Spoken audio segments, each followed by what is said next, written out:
मैं Prashant Kumar study books जून के इस प्लेटफॉर्म पर आपका स्वागत करता हूं और आज हम बात करने वाले हैं क्लास 9 के बी सेट की जो आरएमएस का एग्जाम हुआ था आपका। तो आरएमएस का जो एग्जाम हुआ है इंग्लिश का, हम उसका पूरा डिटेल एनालिसिस करेंगे आज, और इसमें हम सबसे पहले वन बाय वन क्वेश्चन देखेंगे और साथ साथ मैं बात करता जाऊंगा तो आप करते जाइएगा, ठीक है। तो सबसे पहला आता है select the interrogative sentence in WH form. WH form में कौन सा सेंटेंस है हमारा? डब्ल्यूएच फॉर्म का मतलब जो इंटरगेटिव सेंटेंस है हमारा, बेसिकली जो डब्ल्यूएच से शुरू हुआ हो, डब्ल्यूएच फैमिली से शुरू हुआ हो, है ना। सो क्या है? शी सिंग ब्यूटीफुली, और does she sing beautifully, why does she sing beautifully, और she does not sing beautifully. So option C is right. Next, choose the correct, that is the most appropriate antonym of ऑस्टेंटेशियस।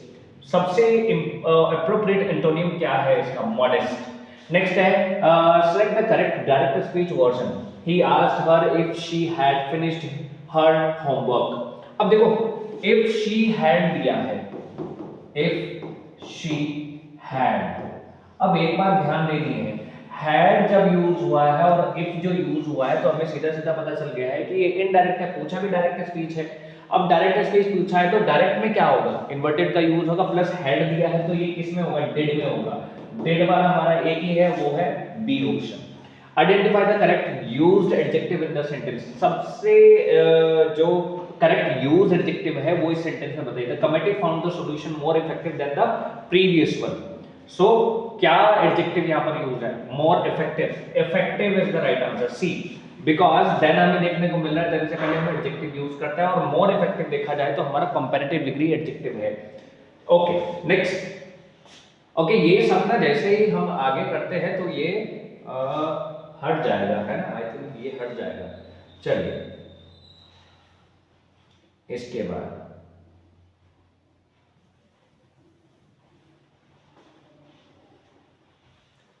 बाद next आ जाता है question number 5। Question number 5 check करते हैं। Burning the midnight oil idiom है ना। ये क्या एक्सप्रेस कर रहा है? What does this expression refer to?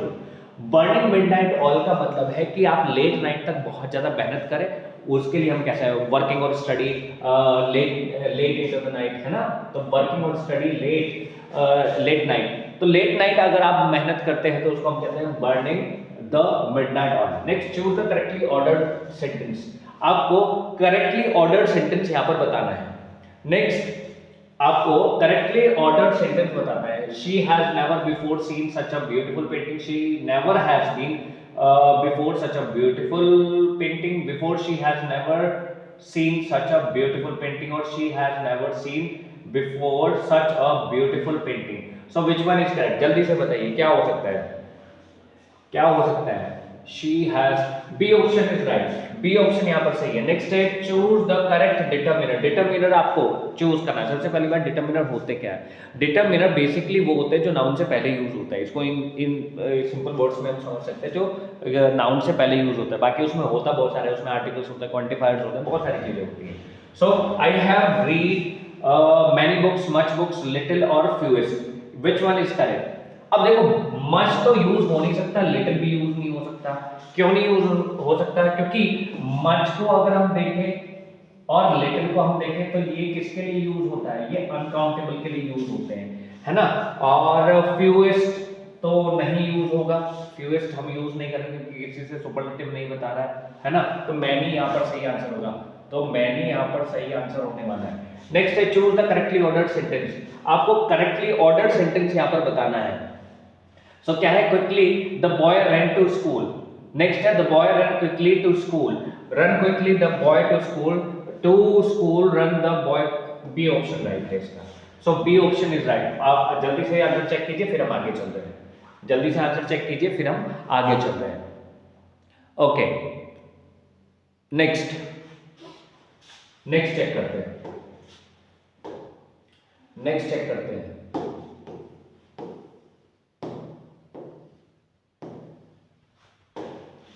हाँ जी, choose the option that contains a reflexive pronoun. Reflexive pronoun जो कंटेन किया, पहली बात तो रिफ्लेक्सिव होते क्या है? रिफ्लेक्सिव होते हैं जिनमें सेल्फ और सेल्फ्स लगा होता है। क्या होता है? सेल्फ और सेल्फ्स लगा होता है, जिनमें सेल्फ और सेल्फ्स लगा होता है। वो हमारे रिफ्लेक्सिव होते हैं, वही हमारे एम्फेटिक होते हैं। रिफ्लेक्सिव में और एम्फेटिक में ये फर्क होता है कि रिफ्लेक्सिव हमेशा वर्ब के बाद यूज होता है और एम्फेटिक वो होता है जिसमें हम देखते हैं किसी भी नाउन प्रोनाउन के बाद होता है, जहां एम्फेसाइज डाल रहे होते हैं रिफ्लेक्सिव, वो हमारे एम्फेटिक होते हैं। आप अगर क्लास में रहेंगे, मेरे साथ क्लास में पढ़ेंगे तो बहुत अच्छे से समझ में आएगा। तो स्टडी बॉक्स टूल आपको ये देता है कि जो भी एग्जाम आया ना, मतलब मैं कहूँगा कि अराउंड 90% चीजें वो आई हैं जो क्लासरूम में पढ़ाई गई हैं। तो स्टडी बॉक्स टूल आपको ये देते हैं। She looked at herself in the mirror. Next day, themselves organized the event. This is house that Jack built. Who told you the news? So which one is correct? जल्दी से बताइए। So themselves भी दिया है। अब ये तो किसके बाद आ गया? एकदम किसी भी नाउन प्रोनाउन के बाद आ गया, तो ये कैसा बन गया? ये तो हमारा एम्फेटिक हो गया। और जब ये एम्फेटिक हो गया तो ये वाला ऑप्शन तो नहीं है, इन दोनों में रिफ्लेक्सिव यूज ही नहीं है। So option A is correct. Option A. She looked at herself in the mirror. Next है, आपको सीक्वेंस देखना है PQRS, है ना? इसका तो आंसर है QPRS। QPRS इसका आंसर है। नेक्स्ट हम चेक करते हैं आइडेंटिफाई। अच्छा, आइडेंटिफाई से पहले एक और क्वेश्चन है, हमारा क्वेश्चन टाइप का है, जिसमें दिया है you are coming to the party. You are coming to the party. अब देखो, you are coming to the party positive statement है, तो क्वेश्चन टाइप कैसा बनेगा? नेगेटिव बनेगा। आर दिया है, आर दिया है तो आरंट यूज होगा, है ना? आरंट हम यूज करेंगे, यू को ले आएंगे, आरंट यू हो जाएगा, question mark. Option A correct है। Option A is correct. Option A is correct, बिल्कुल सही। नेक्स्ट है identify the type of sentence. What a beautiful painting this is. अब देखो एक्सक्लेमेशन साइन लगा है तो एक्सक्लेमेटरी सेंटेंस, ये एक्सक्लेमेटरी, डी ऑप्शन करेक्ट है। ओके, नेक्स्ट चलते हैं। नेक्स्ट हमारा क्या है? नेक्स्ट आता है 13 एंड 13 को चेक करते हैं। Choose the correct option to complete the sentence. आपको यहाँ पर फिलअप, एक तरीके से फिलअप है, वन लाइनर है, आपको फिल करना है। If she dash harder she would have pass the exam. पहली बात, ये कंडीशनल है, और जब कंडीशनल की बात आते हैं तो वुड हैव तब यूज होता है जब यहाँ हैड यूज होता है। हैड और B3, यानी कि डी ऑप्शन बिल्कुल करेक्ट है। कंडीशनल आप पढ़ेंगे, मेरे साथ पढ़ेंगे तो बहुत बढ़िया समझ में आ जाएगा आपको। Change the reported speech. Reported speech में चेंज करना है। He said I will call you. Said दिया है और कॉल दिया है और विल दिया है। विल दिया है तो हमें पता लग गया यहाँ पर वुड चेंज हो जाएगा। वुड कितने सेंटेंस में है? एक तो डी में है और एक ए में है, यानी कि बी रॉन्ग, सी रॉन्ग हो गया। अब चेक करते हैं ए और डी को। देखो ये सबसे बढ़िया ट्रिक बता रहा हूँ, with in 5 seconds you will solve this. Okay, आप 5 सेकंड में आप इसको सॉल्व कर पाओगे अगर पढ़ेंगे आप स्टडी बॉक्स टूल के साथ। So he said that he would call me the next day और tomorrow। अब देखो tomorrow दिया है, नेक्स्ट सब में tomorrow दिया है, tomorrow ऑप्शन ए करेक्ट है क्योंकि इसमें दिया है the next day। क्लियर हो गया, easy. Choose the option that best completes the sentence with the most appropriate pair of correlated conjunctions। Dash the committee approved the proposal, dash it demanded several revision before implementation, whether or not only but also both and no sooner than। C option, not only the committee approved the proposal but also it demanded several revisions before implementation। बहुत ही easy है, बहुत ही easy है। Okay, ये next question थोड़ा कटा हुआ है। हाँ, इसमें क्या करना है, हमें इंटरजेक्शन बताना है। Interjection that expresses surprise in the following situation. जो एक्सप्रेस करता है सरप्राइज को, जो सरप्राइज को एक्सप्रेस करता है। सो सरप्राइज को कौन एक्सप्रेस कर रहा है? Last, hey, wow, oops, wow. C option. Okay, 17 identify the sentence with the incorrect use of a modal verb.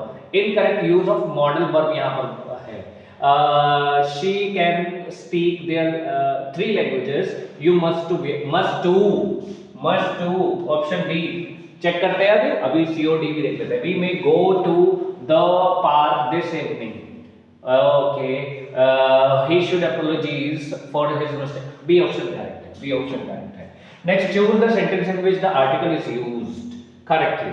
जो correctly used article है उसको चेक करना है। She wants to be an university, a university, ठीक है।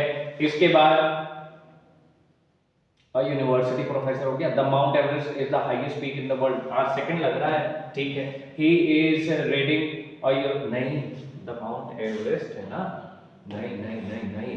He is reading a European novel और we saw an one eyed man, a an one eyed man, an नहीं आएगा, अ आएगा यहाँ पर, है ना, और माउंट एवरेस्ट आएगा यहाँ पर। So C option is right, C option correct है, 18 का सी ऑप्शन करेक्ट है। इसके बाद चलिए नेक्स्ट चेक करते हैं। नेक्स्ट है Rita and her friends dash going to the park. Okay, दो लोग हैं, एस आर एम, तीनों ही नहीं आएंगे, are is correct. Next, choose the correct verb to complete the sentence, if he dash earlier he would. अरे ये तो अभी जस्ट हमने पहले किया है, हेड लेफ्ट आ जाएगा वही। अरे देखो कंडीशनल से ही दो क्वेश्चन दे दिए हैं, फ्री के दो क्वेश्चन दे दिए कंडीशनल से। कितना इजी बनाया हुआ है पेपर, मैं कहूँगा बहुत ही ज्यादा इजी, इससे ज्यादा इजी कुछ हो ही नहीं सकता भाई, इससे ज्यादा इजी कुछ हो ही नहीं सकता है। नेक्स्ट चेक करो, identify the correct, identify the sentence that has an error in gender usage. The Duke and his Duchess attended the ceremony. The bride and the groom were welcomed warmly. The line is protect. His come, her come. यही है जो gender usage सही नहीं है, यहाँ पे error है। Lines भी क्या है, उसके साथ हिज क्यों, हर यूज होना चाहिए था। इसके बाद which pair of the word correctly shows the singular and plural form respectively. Singular और plural form, child childs, no, food feeds, no, night nights, हाँ ये सही लग रहा है, ये करो, C option is correct. Next, identify the proper noun in the following sentence, Mount Everest is the highest peak. अरे देखो ये रहा और आपका क्वेश्चन, और जस्ट इसके पीछे देखो, जस्ट इसके पीछे देखो, ये माउंट एवरेस्ट वाला एक और क्वेश्चन था हमारा, कहां देखो ये द यहाँ पर यूज नहीं होगा। आधे क्वेश्चन तो आप मतलब ये समझो कि क्वेश्चन आप अगर आप पेपर अच्छे से पढ़ रहे हो ना, अगर आप पेपर अच्छे से पढ़ रहे हो, अच्छे से उसको एनालाइज कर पा रहे हो, तो आप ऐसे ही बता दोगे। इसका आंसर देखो, बी का तो आंसर तुम्हें नीचे ही मिल गया है ना, तुम्हें पता चल गया, अरे सर बी तो ऐसे ही दिया हुआ है। ये देखो mount Everest is the highest peak in the world, मैं कह रहा था माउंट एवरेस्ट के पहले द लगाया, वो नहीं होना चाहिए, ये देखो, तो बहुत इजी बना है। तो क्या बताना है, प्रॉपर नाउन बताना है। प्रॉपर नाउन क्या है, माउंट एवरेस्ट है। इसके बाद which word is the correct feminine form of the masculine noun here a person legally entitled to property, heiress, heiress बिल्कुल सही है। convert the following sentence to active speech, active speech में बदलना है, was completed दिया है तो यानी कि V2 होगा, V2 कहाँ है, V2 बी ऑप्शन। देखो कितना इजीली मैंने within 2 seconds मैंने आपको बता दिया। Identify the sentence with the correct and formal order of clause, formal order बताना है क्लॉज का। Inversion structure, seldom people have seen such a breathing view, seldom have people seen such a breathing view, people seldom have seen such a breathing view, और seldom seen have people, seldom people have। so क्या सही रहने वाला है, क्या सही रहने वाला है, seldom have, seldom people have, seldom have people, seldom have people, क्योंकि हमारा seldom जो होता है ये एक तरीके से क्या है, नेगेटिव वर्ड है, और उसके बाद हेल्पिंग वर्ब आना चाहिए, फिर सब्जेक्ट आना चाहिए, so B option is correct, B option is correct. Next check करते हैं, नेक्स्ट चेक करते हैं। Okay, choose the correct preposition to complete the sentence, she has been waiting dash you for more than an hour, she has been waiting for you, she has been waiting for you।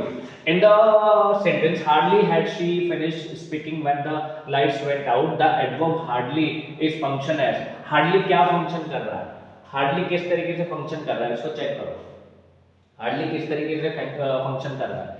hardly देखो सबसे पहली बात आती है hardly के साथ when का pair आता है, ये बात तो ठीक है, हाँ function पूछ रहा है hardly का, तो ये होगा adverb of degree used with inversion। Next है choose the correctly spelled word, conjunction। Next, identify whether the underlined part is a phrase or a clause, because she was late she missed the bus। clause, क्योंकि ये एक तरीके से ये subordinate clause है और ये free clause है, मतलब इसको हम क्या कहते हैं, independent, ये dependent clause है, ये independent है, इसको subordinate भी बोल सकते हैं, इसको if clause भी बोलते हैं। subordinate clause वो होता है जिसको अपना meaning complete करने के लिए किसी दूसरे clause की नीड पड़ती है, और जो हमारा सबऑर्डिनेट क्लॉज होता है जिस कंजंक्शन से वो कनेक्ट रहता है वो हमारी कौन सी होती है, सबऑर्डिनेटिंग कंजंक्शन होती है। तो सबऑर्डिनेटिंग कंजंक्शन जुड़ी है, सबऑर्डिनेट क्लॉज है, तो क्लॉज है ही इसका answer. Choose the word clauses in the meaning to obsolete, obsolete से जो क्लॉज है वो outdated is correct. Choose the correct pronoun to complete the sentence, Riya and I went to the market dash bought some fruits. So क्या आएगा? We आ जाएगा. We bought some fruits. Choose the correct tense. I dashed to the market yesterday. So क्या आएगा? I went. Yesterday की बात है ना, तो went यहाँ पर यूज होगा. Okay, next देखते हैं. Next है choose the word that best fits the sentence. The scientist made a dash discovery that changed the field of medicine. Significant is right. Next, select the sentence that is correctly constructed and maintains parallelism. Okay, correctly constructed. She likes reading novels to paint and listening to music. She likes to read novels, paintings to listen to music. She likes reading novels, painting. C option is correct. C option is correct. Okay, C option is correct. Next, identify whether the underlined part is a phrase or a clause. After finishing his homework, he went out to play. Phrase है ना? देखो preposition है, prepositional phrase है, बिल्कुल सीधा सीधा पता चल रहा है, क्योंकि clause तो ये बन नहीं रहा. After finishing his work है. Next, choose the correct word to complete the sentence. Correct word यहाँ पर check करना है. Please dash me how to reach the station. Advise. ये तो नहीं आने वाले हैं, ये भी नहीं आएगा, ये तो नाउन है. So advice is right. Choose the correct passive voice. चलो इसको ऊपर कर देते हैं, फिर अच्छे से विजिबल होगा. Okay, choose the correct passive voice from the following sentence. Passive देखना है. विल हैव फिनिश दिया है तो विल हैव बीन होना चाहिए. Will be, had been, D option is correct. देखो कितना मैं कह रहा हूं कि पैसिव वॉइस और डायरेक्ट इनडायरेक्ट तो मैं आपको ऐसे करा दूंगा ना. मतलब जो लोग अगर ये जो आरएमएस के लिए अगर प्रिपरेशन करना चाह रहे हैं, सैनिक स्कूल की प्रिपरेशन करना चाह रहे हैं और जिनके पास अटेम्प्ट बचे हैं, वो स्टडी बॉक्स में ज्वाइन करें, एनरोल करें और यहाँ पढ़ें. आपको मैं ऐसे देखो, मैंने कितना सेकंड्स में आंसर दिया, सेकंड्स में. तो आप भी ऐसा आंसर दे पाओगे, लेकिन उसके लिए क्या करना पड़ेगा? थोड़ा सा मेहनत करना पड़ेगा. थोड़ा सा तो नहीं कहूँगा, ज़्यादा मेहनत करना पड़ेगा. साथ में स्टडी बॉक्स के साथ आपको एनरोल करना पड़ेगा. Choose the correct form to complete the sentence. Of all the students in the class, Veena is the dash at solving complex puzzle. Okay. Of all the students की बात है तो यानी कि superlative होगा. more intelligent, most intelligent. Identify the part of the sentence that contains an error. The number of participants have increased this year. Okay, ये एक structure है कि जब भी हम the number of को देखते हैं, मैं शॉर्ट में लिख रहा हूँ, चलो मैं पूरा ही लिख देता हूँ. जब भी हम द नंबर ऑफ को देखते हैं तो इसके बाद जो नाउन आता है वो तो प्लूरल रहता है, लेकिन जो वर्ब आती है वो सिंगुलर रहती है. और यहाँ पर क्या दिया है? द नंबर ऑफ पार्टिसिपेंट्स, ये तो प्लूरल है, लेकिन हैव भी प्लूरल दिया है, तो एरर रहेगा ये, और यहाँ पर यूज होना चाहिए हैज. ओके, इसके बाद convert to indirect speech. Indirect speech, अरे बताओ कितना इजी दिया है. ही सेड दैट, और फिर आई को किसके अकॉर्डिंग बदलेंगे? सब्जेक्ट के अकॉर्डिंग बदलेंगे. सब्जेक्ट के अकॉर्डिंग बदलेंगे तो क्या आ जाएगा? ही. सो ही वाले किसने? He is tired, he was tired होना चाहिए, यानी कि B option is correct. Rita and I are going to the park. Would you like to come with us? Would you like to come with us? So option D is correct. Next check करते हैं, ऊपर कर देते हैं जरा और अच्छे से विजिबल होगा.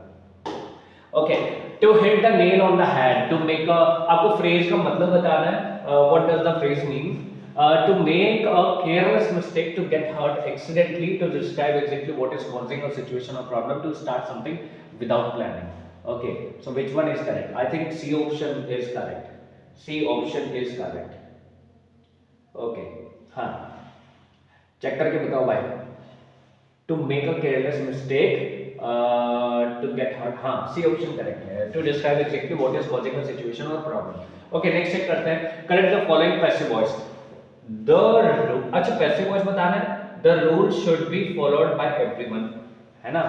Convert the following passive voice. अच्छा, एक्टिव में चेंज करना है. एक्टिव में अच्छा, शुड भी दिया है, फॉलोड दिया बाय.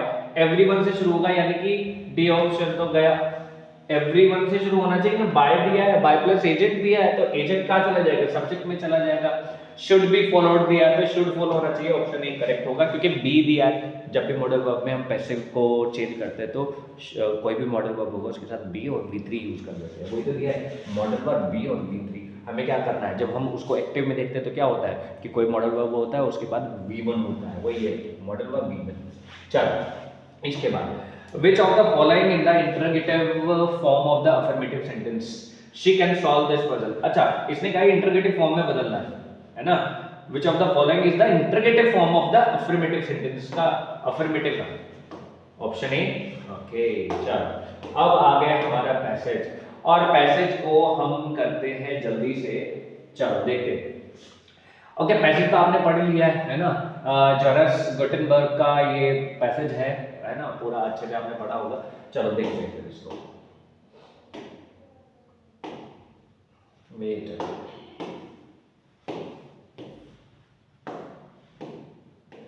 हाँ जी। Okay, based on the passage, which of the following statements best capture the broader significance of the printing press? Okay, it has to be option A. It emphasizes how the printing press influenced social, cultural, and intellectual developments. Who invented the printing press? Johannes Gutenberg. Which movements were influenced by the printing press? Movement से कौन सा जो movement था, कौन सा printing press से कौन सा movement influence हुआ? तो कौन सा था? French revolution, Renaissance and reformation and industrial revolution. Which one is correct? Which one is correct? D. The printing press helped in spreading wealth and luxury, knowledge and literacy, art and architecture, or war and conflict. So, knowledge and literacy. Okay, इसके बाद before the invention of the printing press, books were written by hand. Okay, B option is correct. Okay so आज हमने जो चीजें देखी हैं वो ये देखी हैं कि किस तरीके से हमने पूरे पेपर को अच्छे से बात की है, क्या आंसर की मैंने बताई और कुछ इंपॉर्टेंट फैक्ट्स भी बताए हैं। तो ये तो आंसर की बात है, जब हम क्लास में होते हैं तो क्लास में बहुत सारी चीज़ें हमें मिलती हैं। तो स्टडी बॉक्स आपको ये सभी चीज़ें देता है, और स्टडी बॉक्स में आप ज्वाइन करेंगे तो ये इजीली, अब मैंने आपको विद इन सेकंड्स कुछ पॉइंट्स बताए, जैसे एक्टिव पैसिव हो गए, नरेशंस हो गए, है ना, कंडीशनल हो गया, तो बहुत इजीली हम उसको कर पाएंगे। लेकिन शर्त ये मेहनत, जितना ज़्यादा प्रैक्टिस करेंगे, जितना ज़्यादा एक ही, अगर आप सक्सेसफुल होना चाहते हैं तो उसका एक ही मूल मंत्र है, वो है प्रैक्टिस प्रैक्टिस प्रैक्टिस, और प्रैक्टिस हम कराते हैं। सो स्टडी बॉक्स में एनरोल कीजिए, और 9th क्लास के लिए जो पेपर सेट हमने बताया उसका आंसर की आज के लिए इतना ही रखते हैं। मिलते हैं नेक्स्ट वीडियो में next time. Bye, have a good day.